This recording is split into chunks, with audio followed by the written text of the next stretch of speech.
What's up, guys? I just wanted to go over this last trade I took before the holiday break.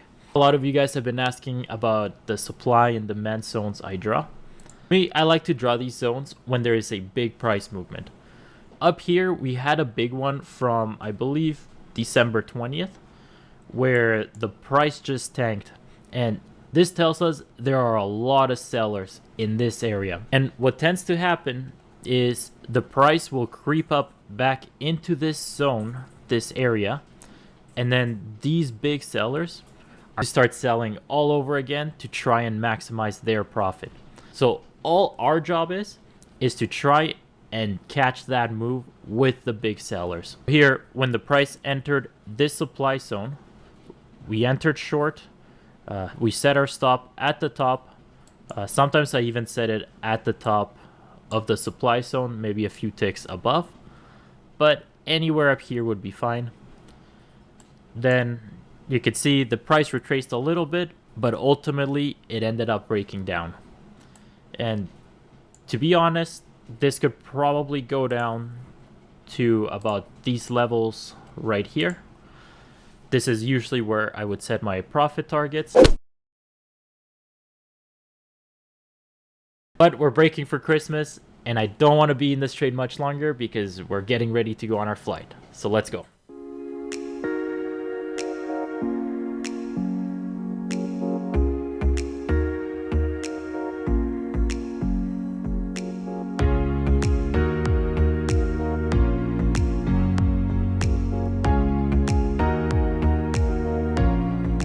What's up, guys? We just landed in Iceland, picked up our car. Follow us along as we take you on the first trip with us through Iceland.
I'm here in my hotel in Höfn. Managed to actually get the charts open for a little bit. It's 7 p.m. here in Iceland, so that would be around 2 p.m. Eastern time. I just took a couple quick scalps on the Eval while trading NQ. I was going to show you, I just realized I don't have OBS on this laptop, but we're going to make do for now because we're going to get something to eat right after this. But I just want to record this before I forget. The first trade I took, I just opened up my charts. The price had just broken below this sort of resistance area. The price then came back up to retest this level, but another bearish reversal candle formed and I entered anticipating a continuation of a breakdown. So I managed to lock in a quick profit there. And for my next trade, I was waiting until the price reached this little bit of a supply zone. And to be honest, this wasn't my favorite area. I usually trade a bigger bar size to get much cleaner levels. But again, I'm just looking for a quick scalp of a few points. When the price reached this area, I just turned on the predator to the short side.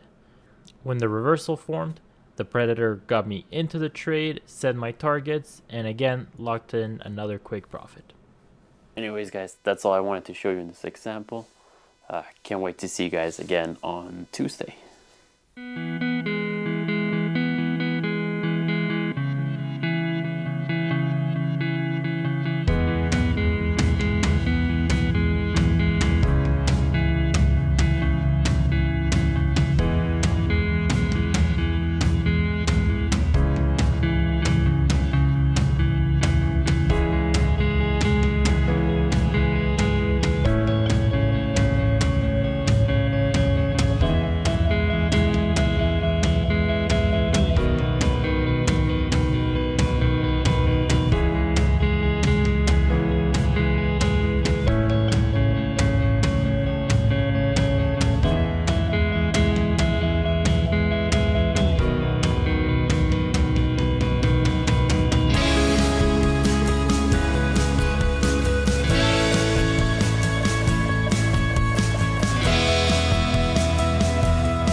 Okay, we just finished the Svartifas hike.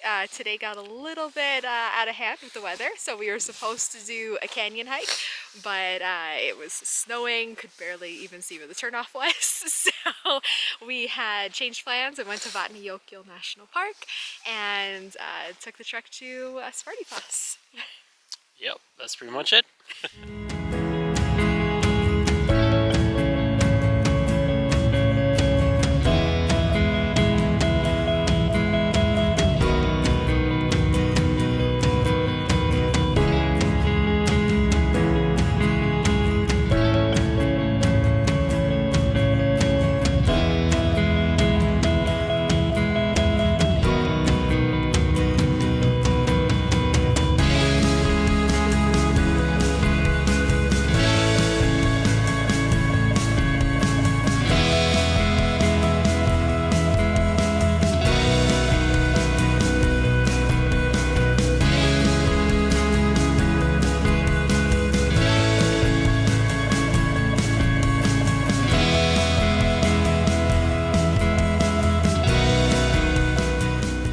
What's up guys? Just got to my hotel in Kirkjubæjarklaustur. I'm not saying that properly, but it's in Iceland. We're in the middle of nowhere. But I just turned on my charts. I don't even have a mouse or anything. I'm just on my little travel laptop. Just wanted to go over a trade I took pretty much as soon as I turned on the charts. Here, obviously, the price was right about here.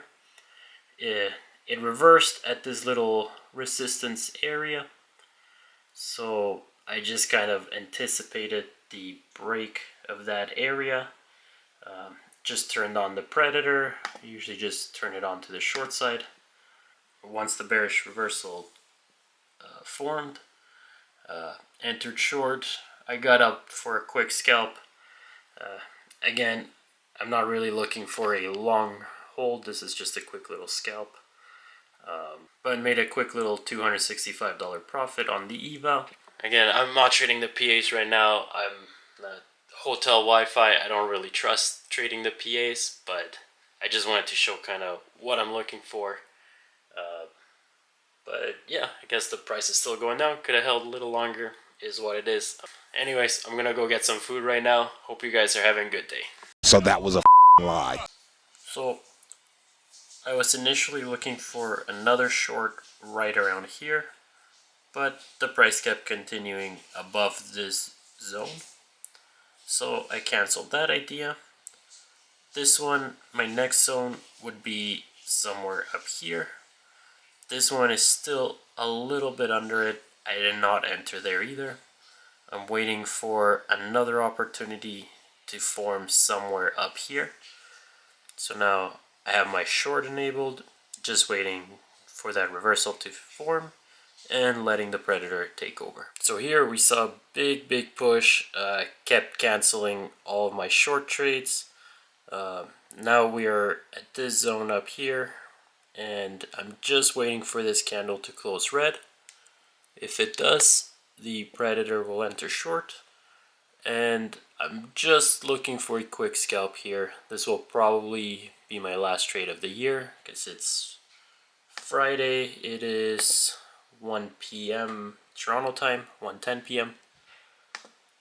So, and I'm still at my hotel, so I'm not really looking to be in any more trades. But we'll see how this turns out. So guys, here is my last trade of the year. I actually just almost got stopped out there at the end. It ended up actually going to my target. So it might break down a little bit more from here. I'm up 415 for the day. I really don't want to take any more trades. So guys, I think that was the last trade of the year. And this time, I mean it. Hope you guys have a wonderful new year. Can't wait to see you in 2024.